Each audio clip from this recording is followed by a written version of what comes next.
അന്യഗ്രഹ ജീവികൾ ഉണ്ടാവും എന്ന് കരുതുന്ന ഒരു ഗ്രഹം നമ്മൾ കണ്ടെത്തി. ഹായ്, ബൈജ്രാജ് ശാസ്ത്രലോകത്തിലെ പുതിയൊരു വീഡിയോയിലേക്ക് എല്ലാ കൂട്ടുകാർക്കും സ്വാഗതം.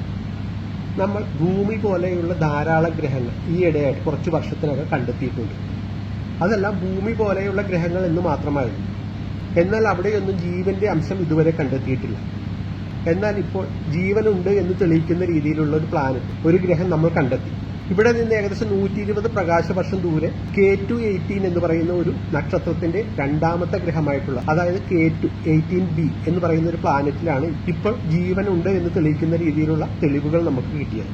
K2-18 എന്ന് പറയുന്ന നക്ഷത്രമാണെന്നുണ്ടെങ്കിൽ സൂര്യനേക്കാൾ വളരെ ചെറുതാണ്, ഒരു കുള്ളൻ ചുവന്ന നക്ഷത്രം. എന്നാൽ ഇതിനെ ചുറ്റുന്ന രണ്ടാമത്തെ ഗ്രഹമാവട്ടെ, K2-18b ആവട്ടെ, ഭൂമിയേക്കാൾ വളരെ വലുത്, ഏകദേശം 2.5 മടങ്ങ് വലിപ്പമുണ്ട്. ഈ ഗ്രഹം ഭൂമിയെ പോലെയാണെന്ന് നമ്മൾ കുറെ വർഷങ്ങൾക്ക് മുന്നേ തന്നെ കണ്ടെത്തിയിരുന്നു. ഹൈസീൻ പ്ലാനറ്റ്, അതായത് അവിടെ ജലവും ഭൂഖണ്ഡങ്ങളും പോലെയുള്ള ഭാഗങ്ങളെല്ലാം ഉണ്ട് എന്ന തെളിവ് നമുക്ക് നേരത്തെ കിട്ടിയിരുന്നു. ഈ ഗ്രഹത്തിന്റെ ഒരു വർഷം എന്ന് പറയുന്നത് 33 ദിവസമാണ്. ഓരോ 33 ദിവസം കൂടുമ്പോഴും ഈ ഗ്രഹം ഇതിന്റെ സ്റ്റാറിന്റെ മുന്നിലൂടെ പാസ് ചെയ്യും. ആ സമയത്ത് അതിന്റെ അന്തരീക്ഷത്തിലൂടെ കടന്നു വരുന്ന പ്രകാശം നമ്മൾ അനലൈസ് ചെയ്തിട്ടാണ് അവിടെയുള്ള കാര്യങ്ങളെല്ലാം കണ്ടെത്തുന്നത്. ഇപ്പോൾ കണ്ടെത്തിയിരിക്കുന്നത് ആ ഗ്രഹത്തിന്റെ അന്തരീക്ഷത്തിൽ ഡൈമീഥൈൽ സൾഫൈഡ് എന്ന് പറയുന്ന ഒരു വാതകമുണ്ട് എന്നാണ്.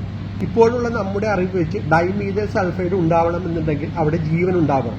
കടലിലെല്ലാം ഉള്ളതുപോലെ മൈറ്റോ പ്ലാങ്ക്ടൺസ്, ആൽഗെ, ബാക്ടീരിയ അങ്ങനെ തുടങ്ങിയ സംഭവങ്ങൾ ഉണ്ടായാൽ മാത്രമേ അവിടെ ഡൈമീഥൈൽ സൾഫൈഡ് ഉണ്ടാവുകയുള്ളൂ.